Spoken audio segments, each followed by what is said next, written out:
So, welcome to the Echoes of Europe, the podcast where we relive the nights, the noise, and the moments that make European football what it is. Fantastic. This is a fan-led show, so we're not using hot takes or headlines. We review the atmosphere, the stories, and what it actually feels like when the midweek lights come on. I'm Tim. And I'm Scott, and this is our very first episode.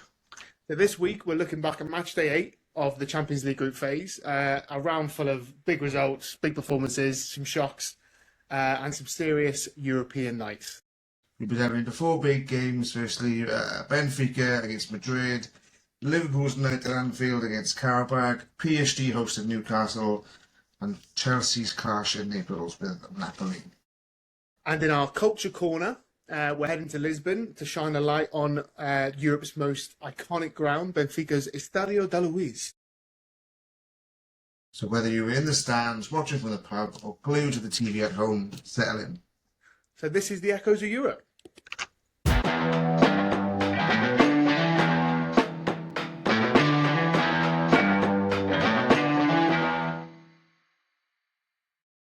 All right, Scott, this is our first pod, obviously. Yeah, boy.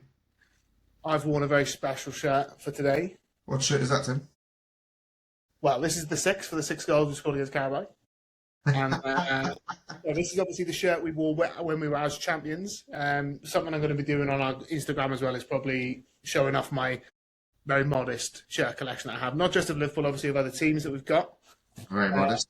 Scott is getting back into football shirts.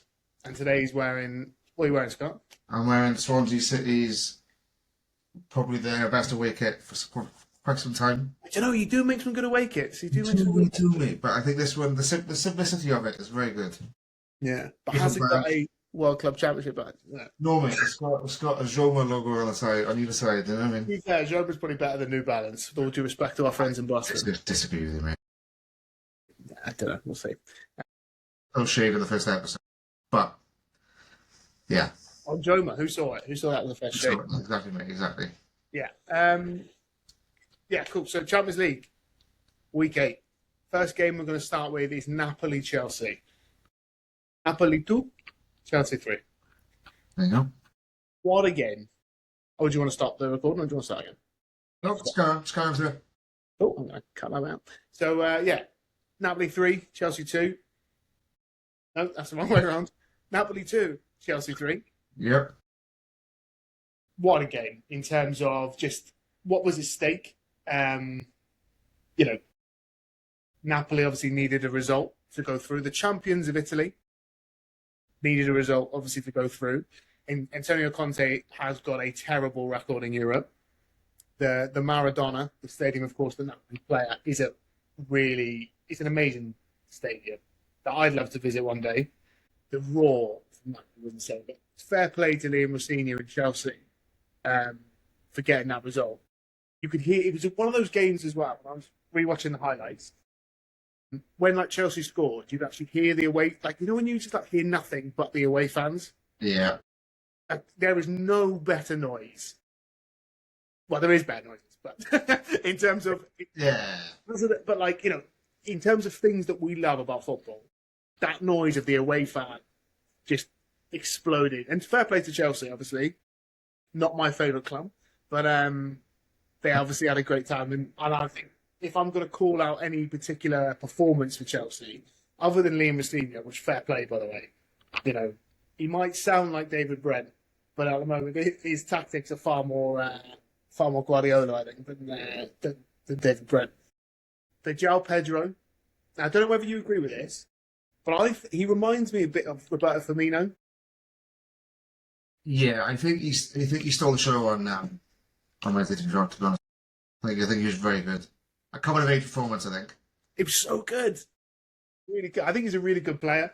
And I really like him. I think he's just got shades of Firmino about him. Cole Palmer came off the bench and contributed for them as well. Then Sanchez, who is crap, came up at the end with a big save. But I don't know whether you saw on the highlights. I think when Chelsea scored this, could have been their first goal, could have been their equaliser. They're celebrating, and Lukaku, they run, and Lukaku's there, warming up for Napoli. So he's basically in the shot, and it just it's got me thinking, like, obviously, I don't think Chelsea fans are a big fan of Lukaku because obviously they've wasted money on him twice, a lot of money, and then obviously they've not got much back. But if you're Lukaku, who even do you hate at Chelsea? Because they're different owners, different manager every 2 minutes, different players, but he must definitely hate them. He's got to. He's been there twice down here. Is it twice he's been there, I think he has? Yeah, at least twice. At least twice. And he hasn't done well both times. So he's obviously got probably just hatred for the club itself rather than any individual person. Yeah, just for the badge. And in the style of our podcast as well, one of the last things I want to touch on Chelsea Napoli is Chelsea's kit. Now, again, not a Chelsea fan. However, their kit, which is a throwback to the 04-05, so that is the year, there's obviously the black kit with the silver, obviously it was Umbro back then. It has their old badge on it from when they first won the league under Jose. That kit, beautiful. If I was not a Chelsea fan, I'm not a Chelsea fan, full disclaimer. Yeah.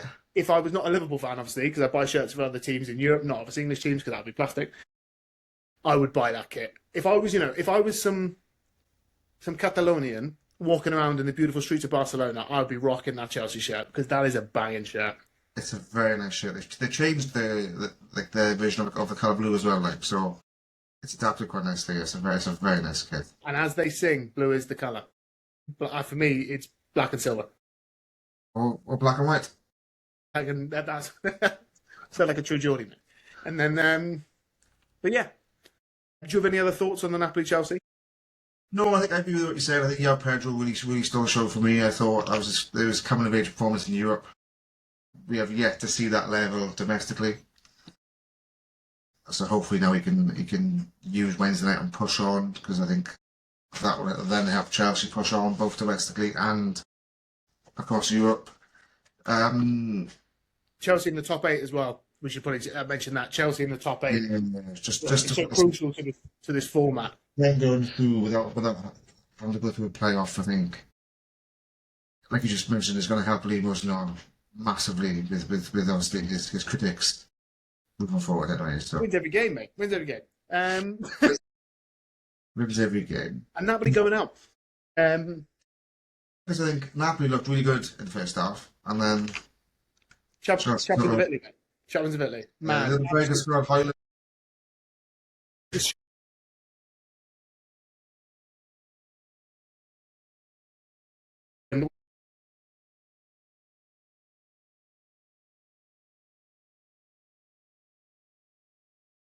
The scenes in Naples, like that is a football city. That's on our bucket list, isn't it? Yeah, definitely. Obviously, Swansea went there. I unfortunately didn't go, but I've heard nothing but good things about it. So now we're going to be talking about a small game in France, PSG against Newcastle. Well, the result was a thrilling 1-1. Obviously, Newcastle travelling to the Champions of Europe, Ballon d'Or winner, and trying to see if they can get anything from it. The match ended 1-1, a result that neither team wanted or needed. PSG and Newcastle both missed out on automatic qualification to the last 16 and now must go through to the playoffs. I think the main standout to me for that game was the goalkeeping heroics from Newcastle's goalkeeper, because I think that was probably arguably his best career performance to date. Nick Pope, best career performance to date. Nick Pope, I think he was kept quite busy. He had God on his side. Yeah, and especially he saved the penalty and was able to keep his side in the game. Arguably probably the biggest key player of the night. Any additional thoughts from yourself at the moment, Tim, on PSG Newcastle? Eddie Howe, for me, there's going to obviously be. I think there's another game coming up in which if we're picking a manager of the week, for example, I think that is going to come in a little bit. But I think Eddie Howe. We were chatting before the game. They switched to a back 5. They left Bruno. I know he's back from injury, but Bruno, Andy Gordon, Harvey Barnes on the bench. You started Joe Willox, and obviously went back 5. Lewis Miley at right wing back. Big Dan Burn was great, and I think that tactical element. Yes, they were under the cosh first 20. They obviously PSG had a pen saved, but Newcastle obviously came back into it and finished stronger, in my opinion. I think that's a massive year. It's also the first time. Yes, Newcastle and PSG both didn't get through to the top 8, but that is the first time that Newcastle have ever qualified for the knockouts in the Champions League. That's class, really. Yeah, that's success for him, I think. But even though it ended with probably an anticlimactic 1-1 draw, I think the big picture for them is that they've achieved what they set out to achieve. Yeah. So they could be very proud. I do think though that if that game is at St James's Park, the result could have been a bit different because the Geordie crowd might have got on top of PSG where they were getting frustrated, and Newcastle could have won the game. But I still think a point away from home is something to scream about, especially against the champions in Europe and who were absolutely formidable. The Parc des Princes as well, which is a hell of an atmosphere as well, and a great set of fans. And I'm sure the Geordie boys had a phenomenal time from what I saw in clips of ones of them speaking. I'm sure they had and fair play to them. That's what it's all about, isn't it? I think there's another. I think Newcastle, we're full of praise. Yes, they didn't achieve the top 8, but I think it's a big result and one they'll probably talk about for years to come. Should they then progress and do well in this competition? PSG, they're not a mad team, but they are the champions of Europe, and yet. I don't know. There's 2 goes at this new format now, and they haven't. I mean, last time they were far worse than this, but they haven't got enough points to be amongst the elite in terms of that. And it didn't matter last time. I don't know if it'll matter this time. I don't think so. I think they'll come alive, as was proven last season. The later they go into the tournament. I agree. Yeah. They've got the quality players. They've got some very, very, very good depth. And they play more as a team now rather than so. And they've got great kits, lovely kits. Oh, on kits actually. Newcastle wore white shorts. Thought that was. I'm not used to seeing them wear white shorts at all. Which of them I saw with black shorts? I think I remember them in the UEFA Cup wearing white shorts before. And I'm sure if there's any Newcastle fans, obviously give us a shout. Love to have you on in terms of a clip. We've got some of them coming on later on. But yeah, would love to know when the last time you wore the white shorts was. And if it's a regular combo and something where I'm not noticing, or if it's, a sort of special. Maybe you only do it in Europe. Who knows?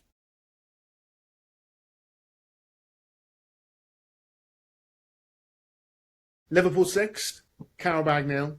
Anfield's greatest ever European night. Obviously, I was lucky enough to be there. I did actually vlog it as well, if anyone wants to check that out on Instagram or on YouTube. What I'll start with is, so I'll rate it in terms of what we were going to rate when we go to games and stuff, because obviously me and you, we do European trips every now and then, and I'm lucky enough to watch Liverpool in the Champions League. But so atmosphere-wise, it was a 5. Obviously, because it's Qarabag at home, but it did get better. And but in terms of the game itself, it's an 8. It's an 8 out of 10, and that's purely because when you beat a team in Europe 6-0, it is so fun. As I'm going to talk about in it for now, it's so fun. Yeah, I had a great time. It was class. In terms of the stadium, obviously that's a 10. And the kit, the Adidas kit, is obviously a 10. So, solid score from our sort of rating system there that we'll follow. But in terms of the game itself, Qarabag are not a great team. The fans from Azerbaijan, fair play to them. They bought more than some Spanish away fans bring, which is quite funny. That's interesting. They bought more than Atletico Madrid, I want to say. That's obviously, that's recency bias in terms of my brain, but obviously I'm just trying to compare it to recent times. That was interesting. 6-0, we were brilliant.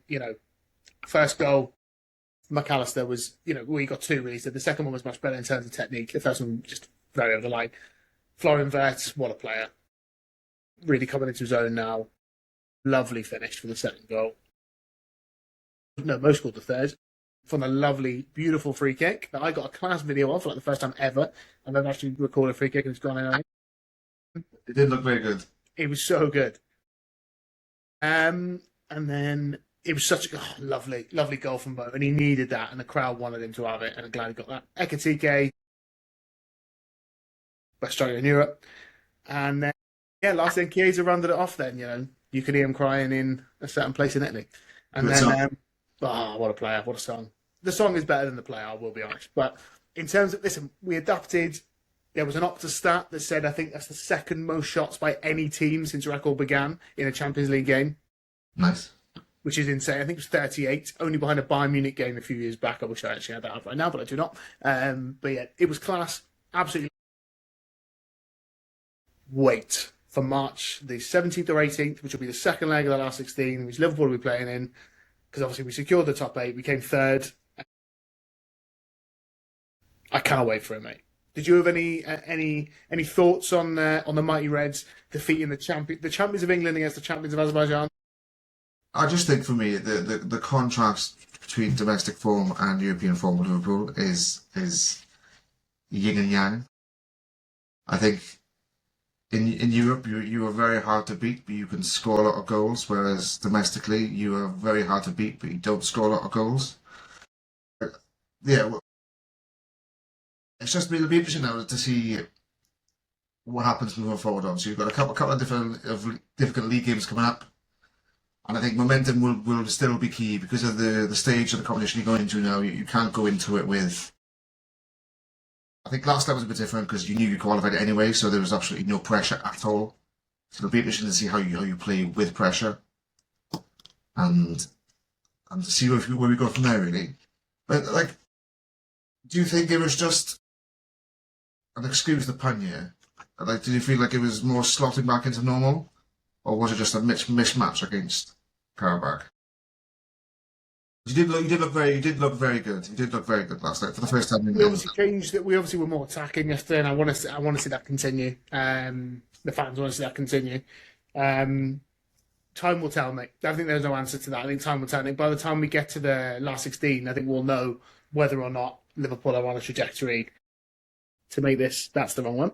To make this a number 7.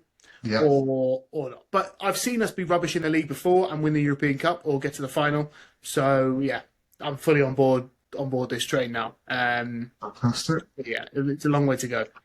And I think we missed, without talking about the man, the legend that is Mohamed Salah. Obviously, with him finally scoring, how big a psychological boost do you think that'll be going forward for him?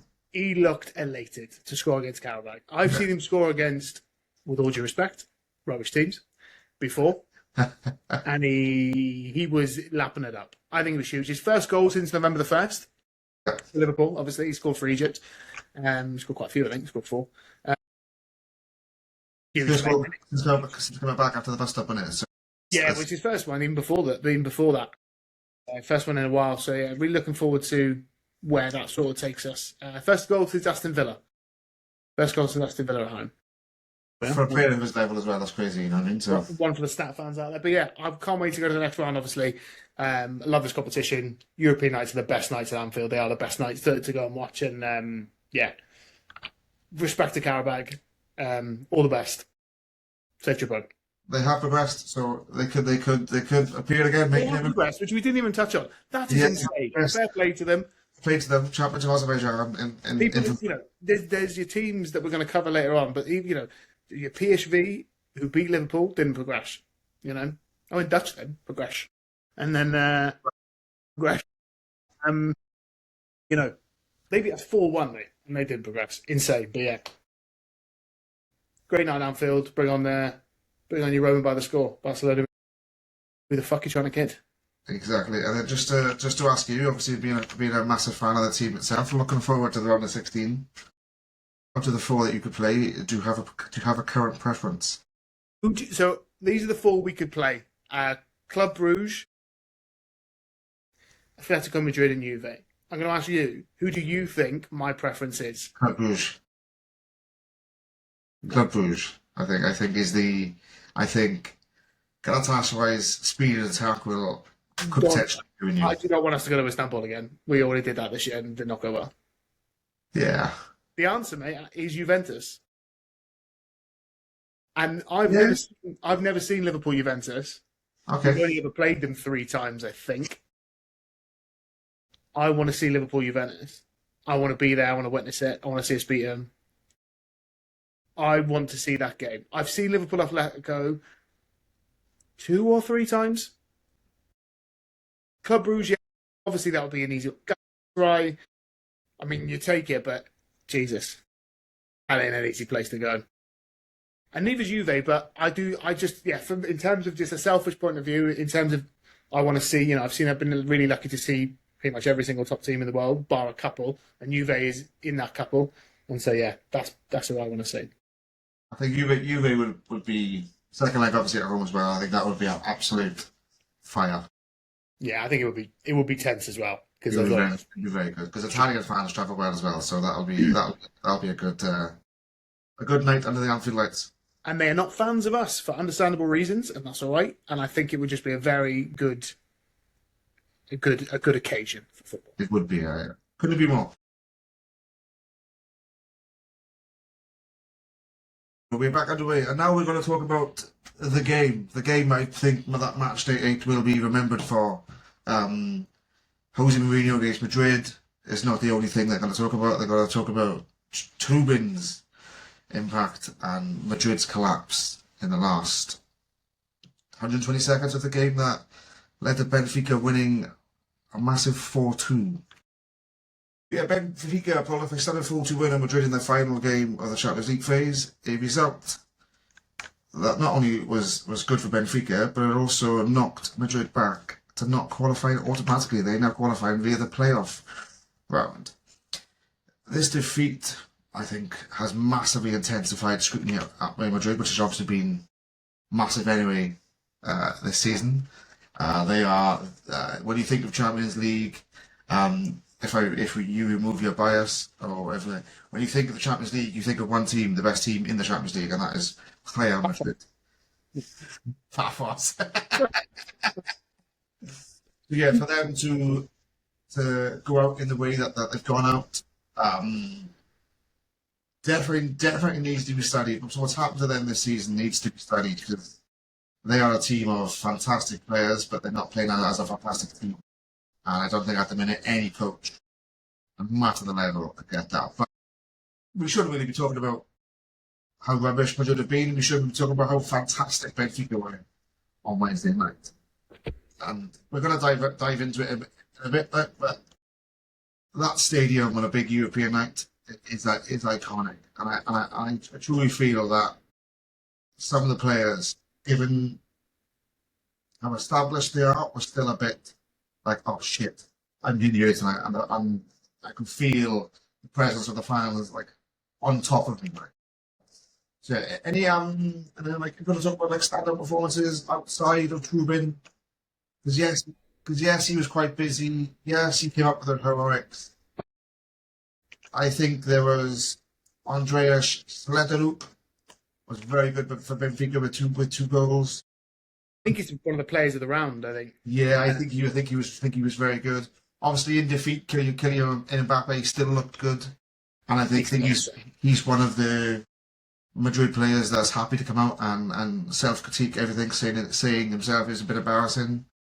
But obviously, we need to talk about the man himself, Mr. Trubin, with a fantastic 98-minute header to solidify the win, in a 4-2. So, any thoughts from yourself, game about the game of the round, or in my opinion, the game of the Champions League phase so far?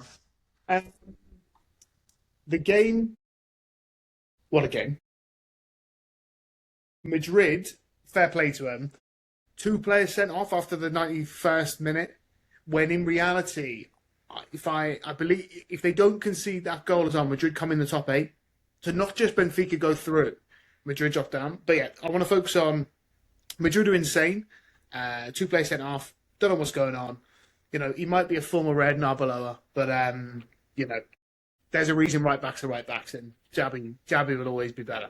So he's no Steve Finnan, is he? However, they are obviously, as you said, they are the Champions League team. They've won it, I don't know, 15 times. Ridiculous. And then to go up against Benfica themselves, previous winners. Jose Mourinho, what a guy. What a guy. Obviously, he's the enemy of football, but I tell you what, I enjoyed watching him win and watching him dance on that touchline. watching him just did his pomp. It was genius, mate. It was absolute genius. I think he has one of those type of games every season where he reminds everybody of how good he can be. But it was massive as well for Benfica. They're 10 points, I think, off Porto. They are out of both cups. This is their season, like, and it's brilliant. You know, the Estádio. We're going to cover the Estádio in a minute, so we'll sort of focus on the atmosphere there. Great kit, Benfica was out, lovely kit. Real Madrid's kit I really liked as well. We'll say that it was like a bluey grey, but it was really nice. Like a sort of looked a bit like the Adidas kits from sort of 2006 World Cup sort of 5. That identical kit look, which I've got a feel of. It was just brilliant. I really do like as well. I've just checked out to say his name correctly. So is it Pavlidis, the guy who's got the pen for them. I really like him as a striker. I think he's really good. But yeah, really amazing game. It's this Champions League format is brilliant. It is, and I think this is just obviously, as everyone has said this week, it is the prime example of just why it's brilliant. Real Madrid are the ultimate baddie. Yeah. And watching them lose is hilarious and will always be hilarious. I think to Jose Mourinho, I think it's just brilliant. Yeah, I think that's what happens when you become great at anything. People love to see. Everyone wants to knock you down. Yeah, people love to also see you fail a little bit. And when you fail in a way that's seen at, you know, the test of time, we'll see how Wednesday will be remembered. But at the minute, it's almost seen as a bit of a novelty that Trubin's goal is the one that stopped Madrid, you know. And it's when you gauge the fact that, you know, when a goalkeeper is scoring against Real Madrid in the Champions League, is that football magic or a massive warning sign of what's to come for Madrid moving forward? You know what I mean? It's another question whether it is that they fail because of their tactics or their mentality. I'd argue it's given the crash out in the 96th minute from two players. I think they are a club that could really struggle in the Champions League moving forward this season. Interesting, yeah, and obviously we'll allude to it now. Obviously, we're going to talk more about the draw at the end in a little bit. We get to watch this game again twice. We're going to obviously see Benfica, Real Madrid. They'll be back at the Estádio de Luz first, and then they'll head over to the Bernabeu. Give me more. I think it's. You know what? I think you've made a fair comment there to say they could be in trouble. However, I will recall, I think it was when Benitez was in charge and he got sacked. 2015? Yeah. In just right at the end of 2015, start of 2016, Zidane takes over. They then won 3 in a row. So, and I'm not saying Arbeloa is Zidane, and I'm not saying, but Real Madrid have looked like they're not going to win the Champions League a lot in the last decade. They've consistently looked, in my opinion, when they've won it a lot, like they weren't ever going to win it, and then they win it. And I just think that is insane. I just can't see that happening now, though. I don't think it will happen either. But I think working on as a player, I'd be working under probably one of the best European footballers of all time in Zizou. I think his motivation to be great. I didn't want to work in Arbeloa. But exactly. But then obviously they brought in a manager at the start of the season who was a fantastic manager for Bayer Leverkusen, had a fantastic season, talked about worldwide. You know, he was a fantastic player in the Champions League final in his own rights. Plenty of accolades for himself, and he failed in Madrid, and their version of failure is other teams' versions of success. Like, so it's a mad club to be in, and I think Rodrigo getting 2 yellow cards for dissent inside 30 seconds or a minute, I think just shows where they are at the minute. And I just don't think. I think if they go to, even with your struggles at Liverpool, I think if they go to an Anfield where you know there's obviously a bit of bad blood there because of the finals not so long ago, I just think the players will absolutely crumble. Absolutely crumble. We've already beaten them once this season, so yeah, bring on Barcelona, Real Madrid, mate. Who you trying to Who kid? were trying to kid? But where would you But, say, like off topic, where would you say Trubin's goal ranks in the wildest Champions League moments of all time? I don't know in terms of what. I think we'd have to rank that separately. But he's up Yeah. in terms of it's so memorable. It is proper memorable. Well, I feel like I've been memorable. I feel like you become memorable after the fact. I think it's iconic. In terms of goalkeeping goals, it is up there, if not the best, most like one I've seen in terms of just like when it's happened. And there's obviously talking European football. I know there's some mad like Brazilian goalies who score free kicks and that, but like and Rene Higuita, the Colombian lad, who used to score loads of goals as well. But just in terms of modern, Champions League, it's insane. Really, it's really, really insane. And I think It was such a good game. the people involved elevate as well. Obviously, Madrid, Mourinho. I think that just garners more eyes. So I think it will go down as probably one of the most remembered goals by a goalkeeper of all time. Like so, very good game. Very good game.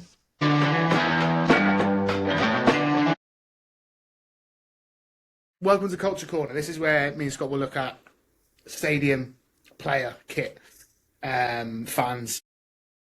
A lot of the time, we will be looking at stadiums because we'll probably end up covering kits individually in special episodes and players obviously in individual episodes. But yeah, Estádio. I keep adding an extra syllable to it. Estádio da Luz. Estádio da Luz. Not Luis. Keep saying Luis. Da Luz. Estádio da Luz. Or da Luz in Portuguese. I went there. I've not watched the game there yet, but I will. And I remember, I went there in March of 2025 on a city break. I did a stadium tour. The hotel was literally opposite the Estádio da Luz. Honestly, it's such a beautiful stadium.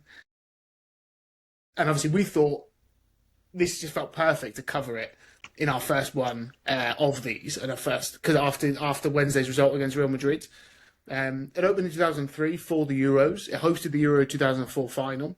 It's hosted 2 Champions League finals. Decima, ironically, when Real Madrid won it there against Atletico in 2014. And I don't know what the number is in Spanish for this one because they don't name it like the decima, but the one they won, Madrid didn't win it there actually. It was, what do you call it? Bayern Munich won it in 2020 against PSG in the COVID season when they moved everything there. They won it there. So they've also hosted iconic games. So away from Benfica, the 8-2, the Bayern Munich 8, Barcelona 2, that was there. No fans there, of course, so we're all about the fans. So in terms of what they've actually witnessed, it's insane. Right? So it's been open, 23 years? And I was having a look earlier in terms of iconic nights. There's no more iconic night. That's their most iconic night, I think, that's happened, in my opinion, 2 days ago from now, which was obviously Wednesday. By the time you hear this, it'll probably be 4 days ago, but that result. But since it's been open, they've beaten Liverpool there when we were champions of Europe. They've beaten Manchester United when they were champions of England. They've beaten PSG there. They've beaten Napoli in the Europa, of course. Just for a shout out for a team that may never make this podcast, they beat Everton 5-0 there once. Hello to the Blue Brethren out there. All love here, I promise.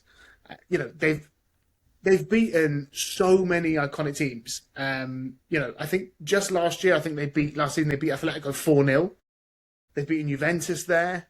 Like literally every single big team that you could probably name, they have beaten there in recent years. And I think there's no more iconic night than the other night. It's such a beautiful stadium. Really it reminds me of the Emirates, but I'd actually say it's nicer than the Emirates in terms of the way it feels, the way it looks. They have eagles there, mate. They have eagles there. Pre-match ritual. They got eagles, mate. Yeah. And it translates obviously to the Stadium of Light. So shout out to Sunderland.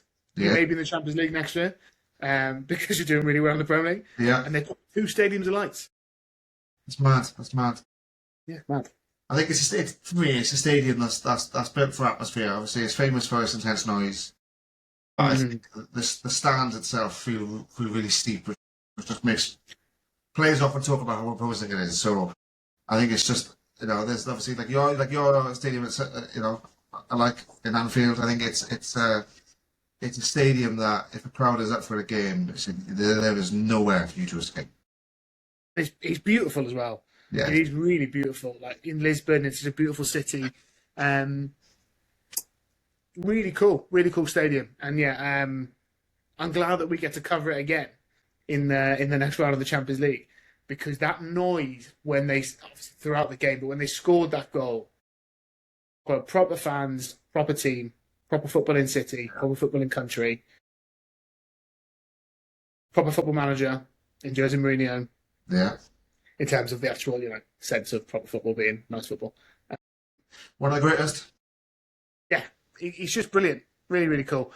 Capacity as well of like 68,000, I think. 65. Yeah, I think you're right, actually. Yeah, 65, 66. And yeah, really, really, really cool. Really cool stadium. And yeah, just can't wait to. I'm sure me and you actually will go there in the next few years to watch a game. Is it?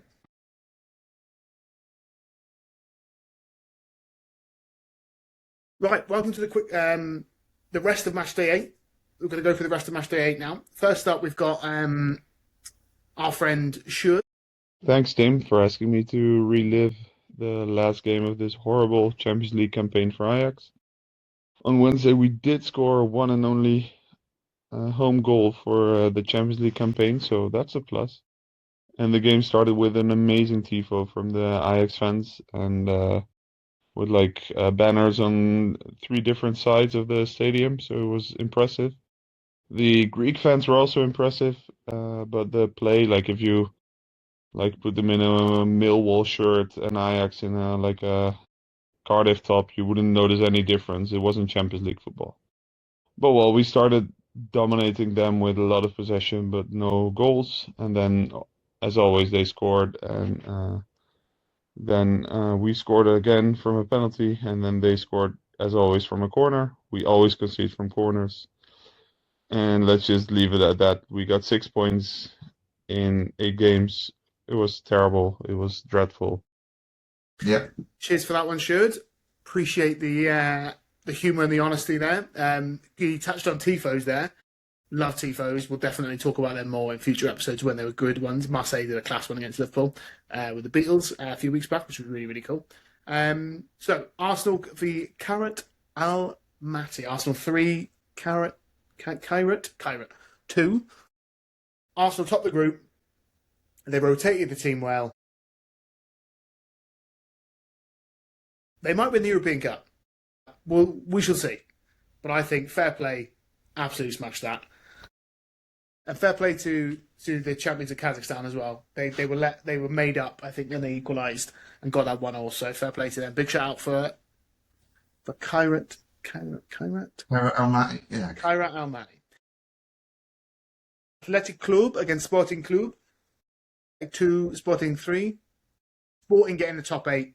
We focused a lot on Benfica. We haven't got enough time really to go through and give Sporting their flowers, but I'm sure we'll do that in the previews when we do our next episodes when that time comes for the last 16. Because Sporting won't even need to be in the playoffs because they're in the top 8. So fair play to them. Smashed it. Athletic Club come 29th. Not great for them. Proper footballing team. Phenomenal culture. Real shame to see them go out. However, they are a bit crap. We move on. Atletico Madrid 1, Bodo Glimt 2. Bodo Glimt sneak in to 23rd with that last result after beating City, Manchester City. Fair play. That's all. Fair play. I do not want to go on that plastic pitch if I'm drawn away. And obviously they beat Atleti away. Obviously they beat him in the Wanda, and the Wanda Metropolitano. So yeah, fair play to him. Atletico coming 14th. Not great for them, but they're in the playoffs. It doesn't really matter, if you come 9th or 24th, as long as you get to the playoffs. And I think Atleti would have expected to not get in the top 8. So that is what it is. Barcelona 4, Copenhagen 1. Barca end up coming 5th. My biggest takeaway on a quick take on this is the Camp Nou looks weird because it's not entirely full yet. Loads of empty seats, and it looks really wet. I think it's raining quite a lot there. Yeah. I've been to the Camp Nou, and I look forward to talking about it in the future. Obviously, a top team. I see, and them coming in there in the top 8 is as expected. So yeah, a nice one for them. 3 Villarreal 0. Good to see Leverkusen. It's my name. Good to see Leverkusen through. We love German clubs here probably quite a bit in terms because the stadiums, the atmosphere, things like that. Villarreal, really cool stadium, really cool team. They are terrible. They have been awful in this competition, and yeah, they were not good. So, that was that. Dortmund 0, Inter Milan Internazionale 2. Yeah. Inter Milan ended up coming 10th, just missing out on the top 8. Good team, reached the final, 2 out of the last 3 years. And the other year, they didn't reach the final. Dortmund did, and they came 17th. And I think it was a good test of sort of 2 teams. Dortmund obviously have lost now. They lost to Spurs the week before. Now this game. Maybe not the hardest draw in the world in 2026 to play Dortmund. They're quite a transitional team at the moment, I think. But Inter Milan will always prove difficult, I think. But with Liverpool and Arsenal winning at the San Siro in recent times, maybe the sheen is starting to slip slightly off of that. They hadn't lost there since 2022 until Liverpool beat them, and then Arsenal beat them obviously the next match day. So that's interesting. Big shout out for Club Brugge winning 3-0 against Marseille. Bruges come 19th. Great achievement. Really, really impressive. Really, that's what's great about this new format, in my opinion. You can see clubs like this sort of flourish. Clubs that are always in the Champions League, it feels. That do well. Frankfurt 0, Spurs 2. Frankfurt come 33rd. Their fans are class. Their stadium is class. Their kit is alright. Black and white. Thomas Frank, he's too good for them. And Spurs come 4th. European Spurs. What a team. It's mad. It is absolutely mad that they are doing what they're doing. It is insane, but they've got a nice path through now to the last 16. And goodbye Frankfurt, certainly. Yeah, boy. Man City 2, Galatasaray 0. Obviously, Man City sneak into that top 8. And Galatasaray get into the playoffs. That is probably about it from what I can really say about this game, other than Erling Haaland scored a very Erling Haaland goal. And Man City are a very odd team, I think, at the moment, as are a lot of teams in this competition. Yep. Paphos 4, Slavia Praha 1. I love Paphos. Was a big Paphos fan. Gutted to see them go out, just missing out. I went to a water park next to their stadium in the summer while I was on holiday. I bought one of their shirts. Might be my first team now rather than the second team. But I think they were a great addition to this year's Champions League, and I hope they're back next year. And I hope Liverpool get to play them away, and I get to go to a water park and then go watch game because that'll be close. Union Saint-Germain 1, Atalanta 0. Atalanta were doing really well in this competition, and then they've had a couple of. They dropped out the top 8, obviously, with that defeat. And yeah, Union Saint-Germain. McAllister's brother obviously plays for them, which is quite interesting. PSV 1, Bayern 2. Bayern comes second. PSV, as me and Scott know, having been to Ireland. Yeah. They crash out, which is a shame for Dutch football, if I'm honest with you, because that's not great for them. They're not doing well this year in Europe. Bayern look really, really good, and I'm sure we're going to talk about them loads in the coming weeks because they look really, really good. Unlike your Liverpools and your Man Cities, and your Spurs and Real Madrid, where there's uncertainty, I feel like there's certainty with Bayern. Fair play to them. And then lastly, Monaco 0, Juventus 0. And that's all we need to say on that. They both got into the playoffs, and it was not a great game. Echoes of Europe. So 1, you've completed it, mate. Thank you very much for listening. We look forward to coming back. We'll do a prediction video before the playoffs, so we'll be back prior to the playoffs. We'll be back before the playoffs for the next one. We may get an episode in between, but we'll be back at least every sort of 2 weeks, or before obviously the game weeks. So yeah, really appreciate you listening. Listen along. If you are a fan of any of these teams and you want to provide a bit of insight like Shira's done for us today, please reach out. We're happy to accommodate, and obviously it's important that we get the genuine fan view from everybody. But yeah, nice one. Cheers everyone for joining. Thanks very much. All the best.